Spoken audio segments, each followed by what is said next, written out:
Hi friends, good morning. இன்றைக்கி ஒரு task கொடுத்துருந்தாங்க. என்னென்னா, நான் வந்து 1/2 kg 1 kg ரவா வந்து கேசரி ப்ரிப்பேர் பண்ணியிருக்கேன். இன்றைக்கி வந்து 3 கிலோவில் வந்து நான் ரவா கேசரி ப்ரிப்பேர் பண்ண போகிறேன். அதுக்காக வந்து 1/2 kg கீ எடுத்திருக்கேன். நான் கீயில் வந்து கேஷ்யூ நட் வந்து ட்ரை கிரேப்ஸ் இது ரெண்டையும் வந்து நான் வந்து கோல்டன் ப்ரௌனாக ஃப்ரை பண்ணி எடுத்துட்டேன். 3 kg ரவாவை வந்து நான் ஃப்ரை பண்ணிக்கிறேன். அந்த கேஷ்யூ நட்டும் ட்ரை கிரேப்ஸ் ஃப்ரை பண்ண கீழே நான் இப்போது ரவாயும் நான் வந்து ஃப்ரை பண்ணிக்கிறேன். இது ஃபஸ்ட் டைம் நான் ப்ரிப்பேர் பண்ணுறேன் ஃப்ரெண்ட்ஸ், ஃபஸ்ட் டைம். ஏன்னா இந்தளவுக்கு நான் பெருசாக ஒன்றும் பண்ணதில்லை. இது ஃபஸ்ட் டைம் குவான்டிட்டி அதிகமாக நான் எடுத்திருக்கேன்னா எப்படி வருதுன்னு பார்த்துக்கலாம். நான் மட்டும்தான் இது ப்ரிப்பேர் பண்ணேன், யாரும் வந்து ஹெல்ப்புக்கு கூட வரல. ஸோ நானும் ஓகே, நான் ப்ரிப்பேர் பண்ணி கொடுக்குறேன்னு சொல்லிட்டு அதுக்கப்புறம் நான் வந்து பிரியாணி ப்ரிப்பேர் பண்ணுற பாத்திரத்தில் நான் தண்ணி சூடு பண்ணிக்கிறேன். அது வந்து அரைப்படி இருக்குல்ல, அந்த அரைப்படியில் வந்து 4 அரைப்படி வந்து ரவா.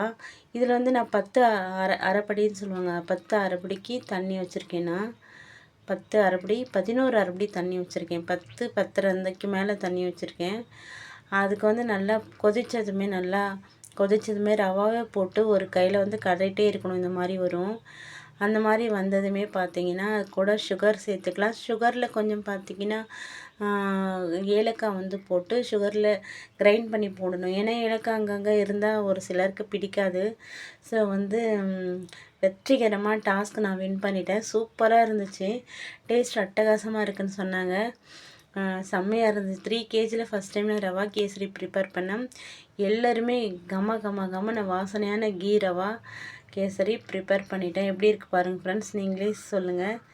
சூப்பரான 3 kg ரவா ட்ரை பண்ணேன், சூப்பராக வந்திருக்கு எனக்கு. பாருங்கள் ஃப்ரெண்ட்ஸ், நீங்களே. நான் மட்டும்தான் தனியாக இதை வந்து ப்ரிப்பேர் பண்ணி முடித்தேன். எனக்கே ரொம்ப பெருமையாக இருக்குது. ஏன்னா 1/2 kgயில் பண்ணுறதுக்கே எனக்கு கொஞ்சம் கஷ்டப்பட்டேன். 3 kgயில் நான் பண்ணி ப்ரிப்பேர் பண்ணி கொடுத்துருக்கேன்னா செம்ம. எனக்கே ரொம்ப பெருமையாக இருக்குது. நம்மளும் ஒரு சமையல் கிங்கு தான் அப்படின்னு எனக்கு ரொம்ப பெருமையாக இருந்தது.